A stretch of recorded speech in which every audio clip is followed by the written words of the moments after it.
All right, let's get into some climate change news. I'm going to go straight into the story that I wanted to talk about actually yesterday. It was the purpose of my title, What's the Upside? But I we got hold on, buffering.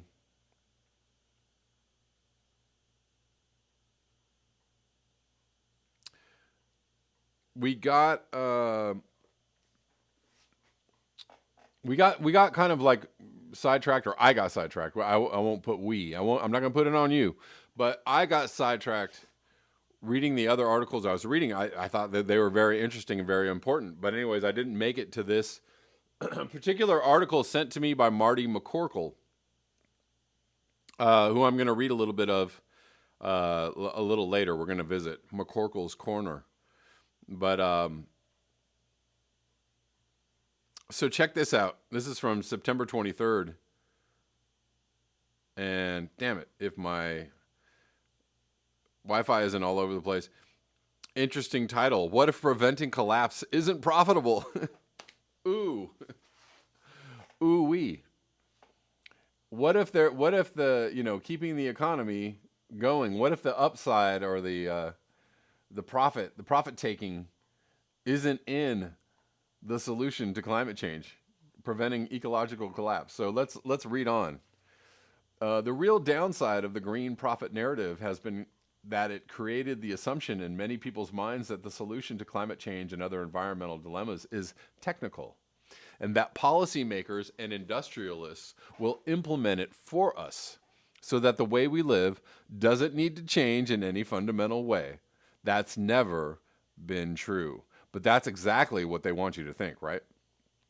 Right? That is the whole idea, the whole concept of like, guys, we're doing great. I mean, England isn't even using coal anymore. I mean, guys, our use of renewables is up, like it keeps on tripling every year and the cost goes down and it's going to be great, right? That's the message, right? The message is like, we're doing great. Everything's great. Just keep on going, guys. Just keep on. Don't worry. You don't got to change a thing. Maybe just a couple of things, but you really don't have to change a thing. Go ahead and take that vacation to Greece.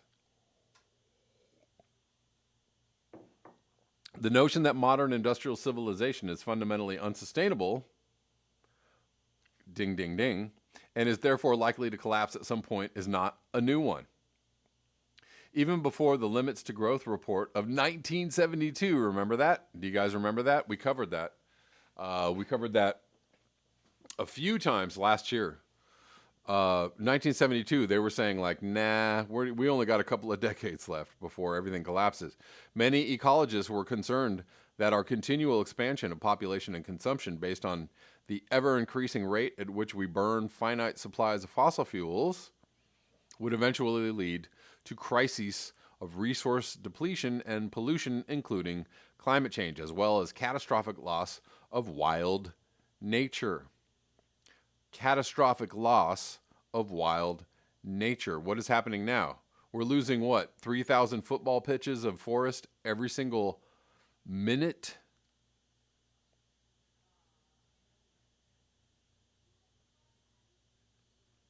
Is that right? Is that correct? Anyways, dystopian outcomes would inevitably follow. This apprehension led environmentalists to strategize ways to avert collapse. The obvious solution was, in large measure, to persuade policymakers to curtail growth in population and consumption. Curtail meaning degrow population and consumption,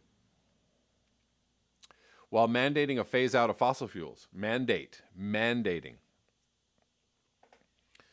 But convincing political and business leaders to do these things proved difficult to impossible. Of course it did. Excuse me. The folks in charge used the following arguments to justify their refusal to act. And here, it's time to ask, is there something fundamentally wrong with the eco-opportunity message? Well, yes. Yes, there is. Anyways, population growth, the choice of whether or not to reproduce is a basic human right, said the authorities. The authorities. Seeking to interfere with that right also violates religious freedoms. Besides, population growth helps economic growth. See economic growth below. Boom. So that is all important. When the authorities are saying, golly gee, this is a basic human right, and we're impinging on human rights, but hold on, population growth helps economic growth. So if you actually do implement some kind of population control, or even advise people to stop having so many babies, that's going to impact what? Economic growth, right? Oh, we can't have that message getting out. We can't have that lunatic Bernie Sanders out here saying that, maybe women should be given a choice. Maybe women should be able to control their bodies or make a choice about their birth, how many children they have. Golly gee willikers.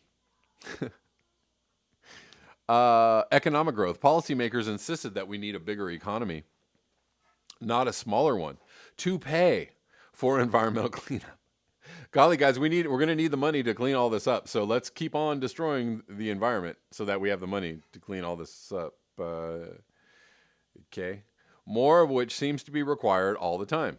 Also, we need growth in order to pay back public and private debt, which has ballooned in recent years due to the expectation of future profits and tax revenues. Further, we must raise the living standards of people in poor countries. Oh, yes, we must. Oh, because our standard of living is the norm. That's how everyone should live, and that's just a basic human right.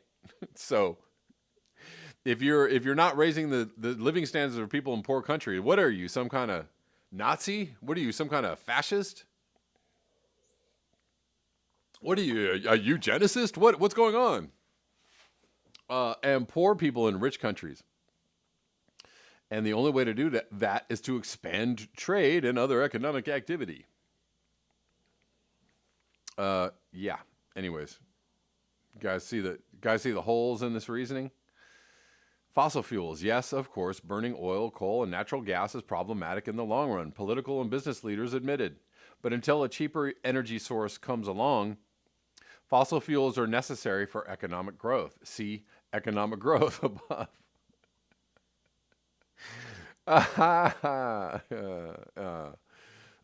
Yeah, it's getting a little harder to justify if you understand this. If you intentionally don't understand it, then you can justify all day, right? If you intentionally don't look at this. Together, these arguments are impenetrable, not because there weren't any better counter arguments, but because they reflected the short-term imperatives of the economic system itself. It's a system, after all, that has to keep moving and growing to survive. So for environmentalists, it was back to the drawing board. Sorry, guys, that's not going to work. Oh, no. Oh, we can't talk about these things because we'll call you a lunatic, a eugenicist, or eco-fascist, or a crazy person. Anyways. After strategizing feverishly, they came up with what seemed like a winning formula. Okay, tell us more. What if there could be clean energy sources cheaper than fossil fuels? And what if economic growth could be achieved without more resources extraction and waste dumping? Well, hold on a second. If people aren't buying stuff, how are we going to not throw things away if we're not going to buy things? What if economic growth could be achieved without, well, I read that. In short, what if industry could profit by saving the planet? If this really turned out to be the case, two of the basic ecological contradictions of modern society, increasing rates of resource depletion and pollution, would disappear painlessly. Meanwhile, we could simply ignore the population issue and hope that it somehow takes care of itself as economic growth makes people more affluent and therefore likely to have fewer kids. Everyone wins. And so starting in the 1980s, big environmental organizations relied to an ever greater extent on partnering with corporations, yeah, and on hopes for technological solutions to the growth dilemma. Climate change would be defeated through development of renewable energy. The looming problem of resource depletion would vanish as a result of more efficiency in recycling. It's a win-win, guys.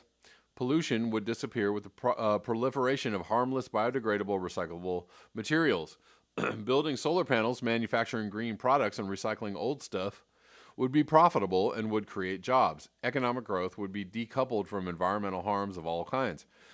Our collective human economic metabolism would continue to increase in scale, but in ways that didn't threaten wildlife or future generations of humans. Problem solved. To be fair, environmentalists have also lobbied for carbon taxes, various regulations, and government investment to jumpstart the shift to alternative technologies, and some environmentalists never got on board with the pro-growth propaganda. But usually the promise was front and centered. With just an initial nudge, planet saving would soon become a self-funding growth activity for industry.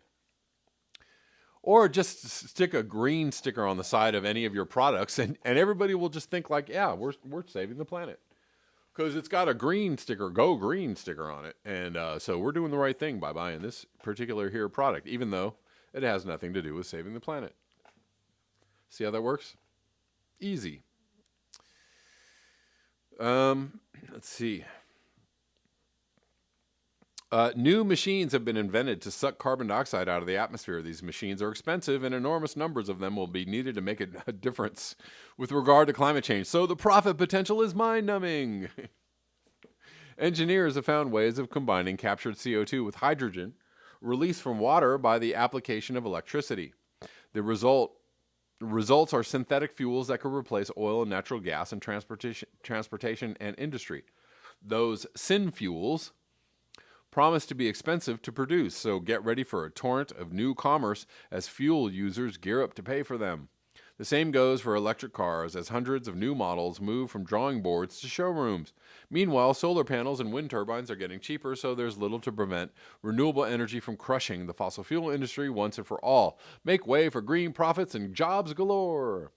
And yet, during the last few decades, as all these supposedly profitable green solutions have sprouted, our actual environmental problems have gotten worse.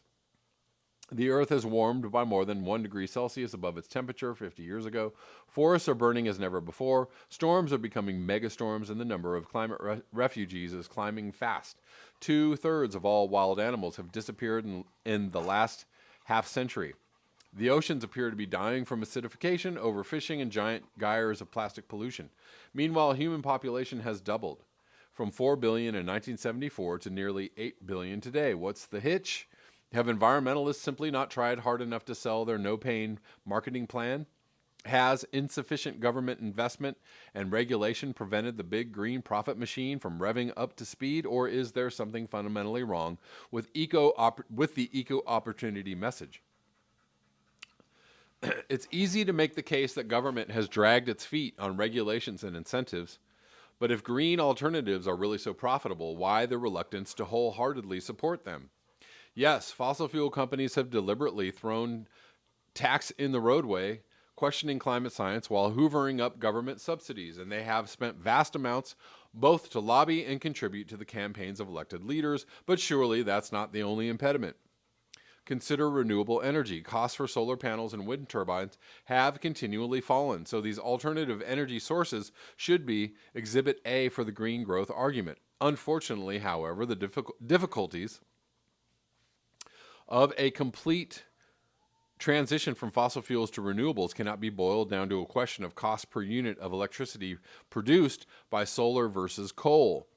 Renewables and fossil fuels are very different sources of energy, requiring different systems to manage and use them. Therefore, the transition will require a great deal of investment in infrastructure beyond panels and turbines themselves.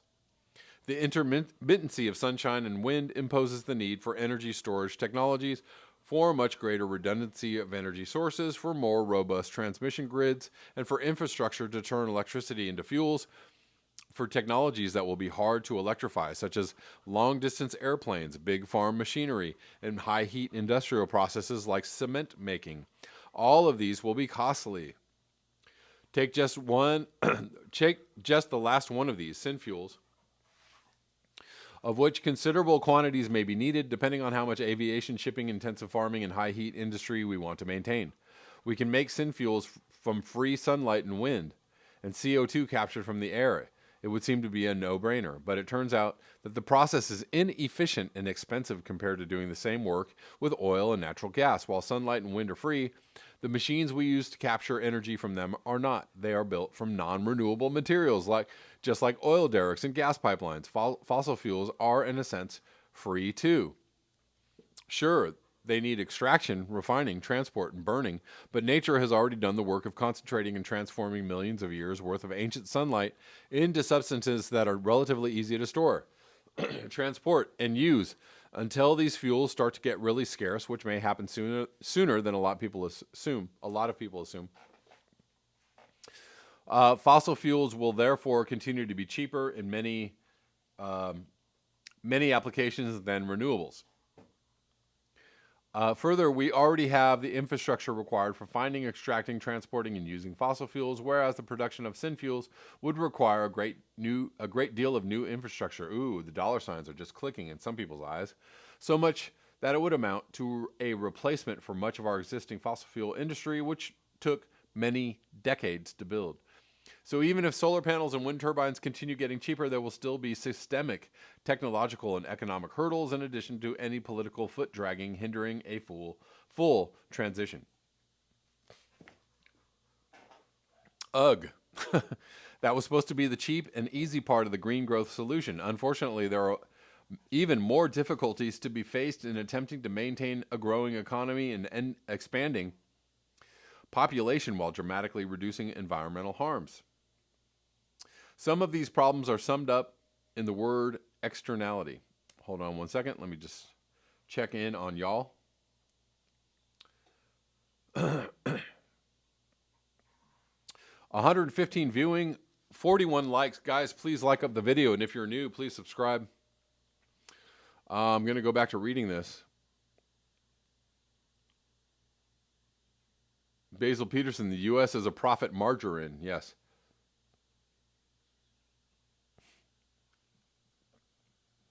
Ugh,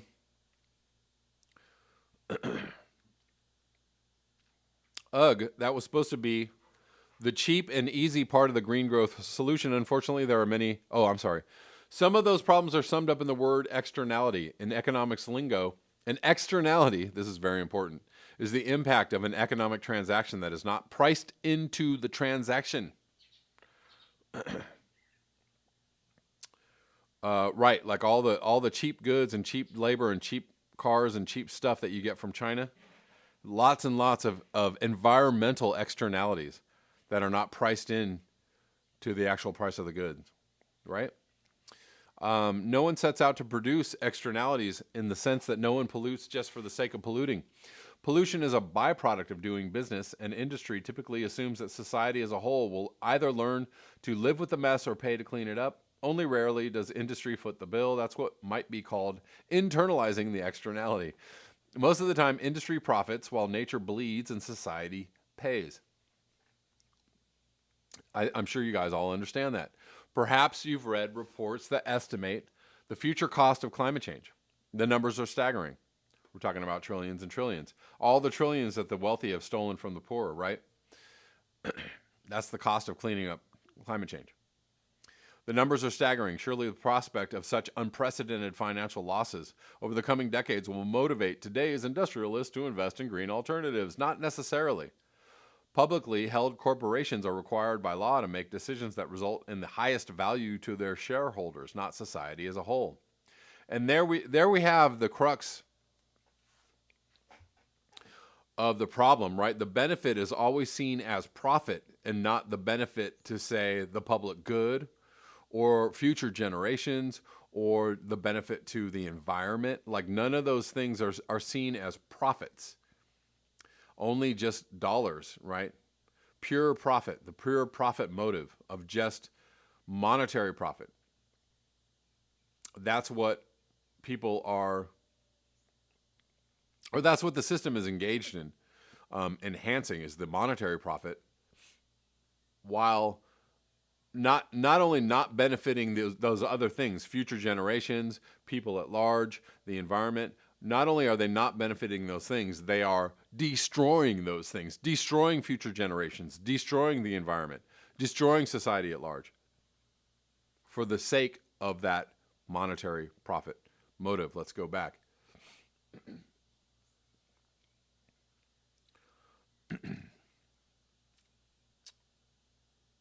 Surely the prospect of such unprecedented financial losses over the coming decades will motivate today's industrialists to invest in green alternatives. Anyways, another set of problems issues from our laws regarding private property. If a corporation buys land that happens to contain a major coal deposit, the corporation owns that coal and can mine and sell it. In some cases, corporations can even buy rights to resources below land owned by others. You can own your house, but somebody can own the mineral rights below your house. But no business made the coal and the soil above it. Industrialists simply claim ownership by paying a fraction of real value and then profit from the extraction of whatever valuable minerals may exist. Resource depletion is always our grandchildren's problem, never ours, and our grandchildren have no seat at the table.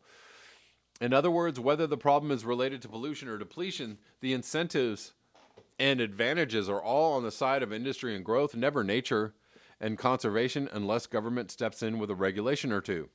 Yes, there are occasional profits to be made from green energy and products. For example, companies sometimes earn profits by making and selling solar panels, electric bikes, biodegradable laundry detergent, and hemp t-shirts. Note, I'm setting aside for now the full life cycle ecological footprints of these products when I characterize them as quote-unquote green, right? So seemingly they're green, but there's a lot going into the making of the solar panels, the electric bikes, biodegradable laundry detergent, and even hemp t-shirts. But until the fundamental incentives and legal structures that support our current industrial growth economy are overhauled, the lion's share of profits will continue to accrue to industries that extract and pollute. The reason these industries extract and pollute is the most economic activity is directed towards consumption. Most consumption inevitably depletes resources and pollutes. That's why there's no overall shift in society's direction. So, what would actually be required to stop the bleeding? Oh, dum. Here is hopefully something sensible. I'm there's a bit of cringe going on right now in my mind about what they're going to say about this. What would be required to stop the bleeding? First, we have to abolish externalities. That would mean requiring industrialists to pay all the real costs of their activities from mine to landfill, which would probably quadruple, if not raised by the power of 10, the cost of anything that you buy, or raised by 10 times. No more free pollution, including the free dumping of carbon dioxide into the atmosphere. Then we would have to change laws related to the ownership of land, as American economist Henry George proposed back in the 1870s, and as Native Americans have always believed, land should be the common property of all people. The commons, right? And then, I was listening to somebody talk about communism, and they made a good point about communism abolishing private property and making it the property of the state, which is not the same thing as the common property of all people, right? So having all property owned by the state is very different from having it be the commons, right? Anyways, I'm not going to get off on that subject. And other species should have the right to habitat and survival. Workers should own the products of their labor, but no one should unilaterally own our common inheritance or nature's bounty. If we did these two things, most profits would disappear. Yes, people could still exchange products and services, but windfalls from resource extraction and from industrial processes that entail waste dumping would vanish. Okay, we'll take that at face value and we'll just go along. We'll just ride along with what they're saying. Therefore, policymakers would have to reorganize political and economic systems so that profit was no longer as important. I'll agree with this in premise. The well-being of people and planet would be paramount. Without industrial scale profits an enormous amount of debt would come due that could not be repaid with interest. In effect, that would mean the disappearance of mountains of money. Yes, exactly. Indeed. That would be a total collapse of our economic system, which would be fine. Oh, you know what I just realized, guys?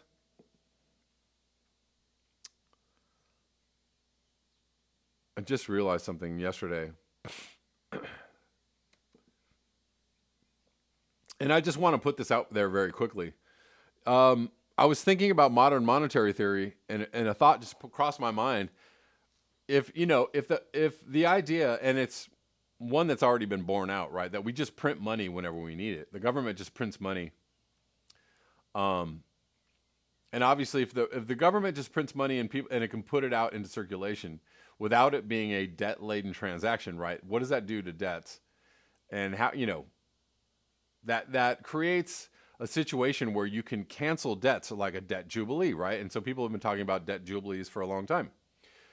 We can cancel debt, debt jubilee. Not only that, but think about the idea of paying income taxes to pay for services that the government gives people, right?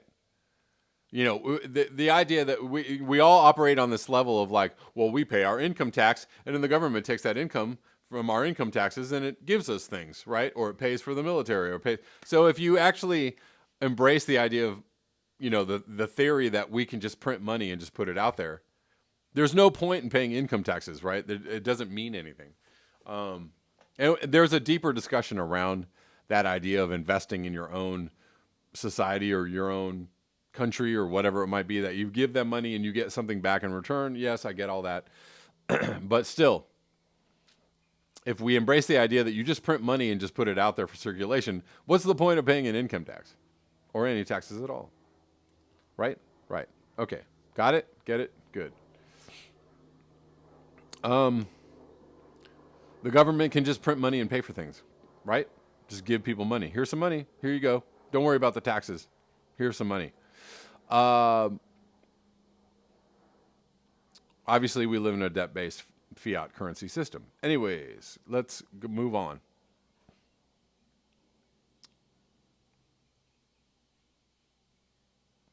Again, in effect, that would be the disappearance of mountains of money. Again, policymakers would have to retool the political economic system so that money and debt play less of a role in people's daily lives.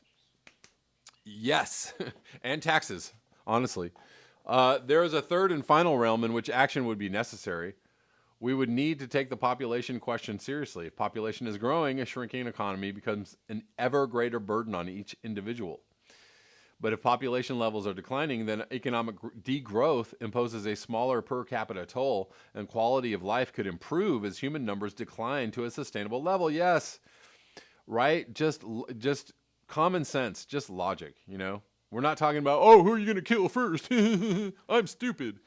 No, we're not talking about who are you going to kill first. We're not talking about a Thanos response to this. We're talking about people realizing, hey, we don't need to create all these children to work the farm or work the land or for economic benefit. It's actually a cost. Obviously, we can only afford so many children, and our economy, can only support, my own personal economy can only support, so many mouths. So we're just going to logically lower our population rate. And we're also all going to operate on the idea that like being selfish is hurtful to other people on the planet. So maybe, I just want to have 6 kids because I just want to have 6 kids, right? Maybe not operating on a total like self-involved, selfish level, right? Intelligence or emotional level is not the way to go. So people understand that, they stop living like that, they stop doing things like that, right? So we're not talking about Thanos. We're not talking about who are you going to kill first. We're talking about people realizing, yes, less population is a good idea. I think we're going to go in that direction, and so we're all going to do this together, right? Okay, makes sense? Good, got it? Great. Let's move on. The eventual result of taking these collective actions would likely be a happier society, but a smaller and slower one. Many people already yearn for a slower and happier way of life, and ironically, under current industrial conditions, they are forced to pay extra for simple, healthy food, clean air, opportunities to feel creative and genuinely useful. Also, all of these solutions don't require a, how are you going to pay for it? Who's going to pay for this? Nobody, really. It actually doesn't really cost anything, or costs very little. It just costs energy, the energy and the intelligence and the intestinal fortitude to understand that we need to change and then, create a new system. The simplicity movement, the permaculture movement, the self-sufficiency movement, the maker movement, the tiny house movement, the sharing economy, and the back to the land movement have all sought to cultivate and channel the understandable human urge to regain personal autonomy and maybe sovereignty, reweave social relationships, and reconnect with nature. There is advantage to be had in ending our assault on the planet, just not profit in the financial sense. Yes, so not profit in that way, but we'll call profit benefit. So not a monetary benefit, but a benefit to society, a benefit to the land, to nature, and to society at large. You see, the real downside of the green profit narrative has been that it created the assumption in many people's minds that the solution to climate change and other environmental dilemmas is technical, and that policymakers and industrialists will implement it for us so that the way we live doesn't need to change in any fundamental way. That's never been true. The sooner we get through our heads, the more time we will have to get used to living happily within limits, without nature imposing those limits in ways that aren't so pleasant. That was excellent. I thoroughly enjoyed that article. That was by Richard Heinberg. And thank you guys for hanging out with me through that reading. Hey guys, remember to like, share, and subscribe, and you can support the channel at the links below, PayPal, Patreon, Square. Also, if you'd like to watch the live streams, you can watch the live streams on my Patreon channel. You can subscribe for as little as $1. So hopefully I will see you over there, and thanks so much.